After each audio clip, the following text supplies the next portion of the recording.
반갑습니다. 짚고 넘어가사 이병준입니다. 이 코너는 제네시스 해피니스, 창세기도 짚고 넘어가 보면 처음부터 행복하게 만들어졌다는 사실을 알게 된다. 우원행, 우리는 원래 행복하게 창조되었다. 이 코너고요. 오늘은 21번째 재충전의 행복, 두 번째 안식은 탈진을 예방하고 치료한다. 이런 말씀을 드리겠습니다. 이 구약 성경에 이스라엘 분열 왕국 중에 북쪽 이스라엘 왕 아합 왕 시대에 등장하는 선지자가 있습니다. 엘리야인데요. 이 바알과 아세라를 섬기는 제사장들과 자그마치 850대 1의 싸움에서 대승을 거둡니다. 그런데 묘한 것은 그렇게 큰 승리를 거뒀음에도 불구하고 그 다음에 바로 심각한 우울증에 빠져서 죽기를 구하는 그런 상태에 빠집니다. 어제까지는 우상을 타파하고 하나님의 말씀을 불같이 토해냈던 그런 존재가 하루아침에 정반대의 존재로 탈바꿈된 거죠. 얼핏 이해가 되지 않는 부분일 수 있습니다. 엘리야는 이때 큰 일을 수행해낸 후에 탈진된 상태였기 때문에 그 탈진으로 인해서 무력감과 외로움에 빠졌습니다. 그래서 가장 나약한 존재로 전락해서 생명의 위협을 피해서 도망가게 되죠. 그래서 성경이 이렇게 표현하고 있습니다. 아합이 엘리야가 행한 모든 일과 그가 어떻게 모든 선지자를 칼로 죽였는지를 이세벨에게 말하니 이세벨이 사신을 엘리야에게 보내어 이르되 내가 내일 이맘때는 반드시 네 생명을 저 사람들 중 한 사람의 생명과 같게 하리라. 그렇게 하지 아니하면 신들이 내게 벌 위에 벌을 내림이 마땅하니라 한지라. 그가 이 형편을 보고 일어나 자기의 생명을 위해 도망하여 유다에 속한 브엘세바에 이르러 자기의 사환을 그곳에 머물게 하고 자신은 광야로 하루길쯤 가서 한 로뎀나무 아래에 앉아서 자기가 죽기를 원하여 이르되 여호와여 넉넉하오니 지금 내 생명을 거두시옵소서. 나는 내 조상들보다 낫지 못하니이다. 열왕기상 19장 1에서 4절 말씀입니다. 완전히 탈진한 엘리야에게 하나님이 주신 첫 처방은 무조건 쉬는 거였습니다. 호통치는 대신 쉴 수 있는 장소와 따뜻한 음식부터 제공하셨습니다. 영적으로도 신체적으로도 탈진했기 때문에 가장 시급한 것이 휴식이었죠. 그래서 천사로 하여금 엘리야를 마사지 해주면서 숯불에 구운 떡과 물을 마시게 합니다. 이렇게 성경에는 묘사되어 있습니다.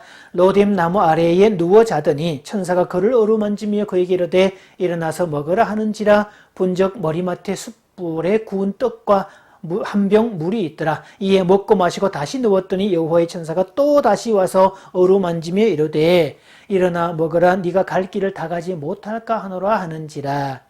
열왕기상 19장 5에서 7절 내용입니다.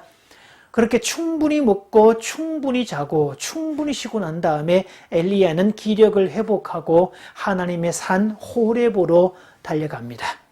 이렇게 표현되어 있네요. 이에 일어나 먹고 마시고 그 음식물이 힘을 의지하여 40주 40야를 하나님의 산 호렙에 이르니라. 열왕기상 19장 8절이었고요. 하나님의 산 호렙은 그냥 일반적인 산이 아닙니다. 바로 그 산, 정관사 덜을 붙여서 그 산이었는데 모세가 십계명을 받았던 산, 거룩한 산도 그 산이었고 엘리야가 사명을 받았던 그 산도 바로 그 산이었습니다.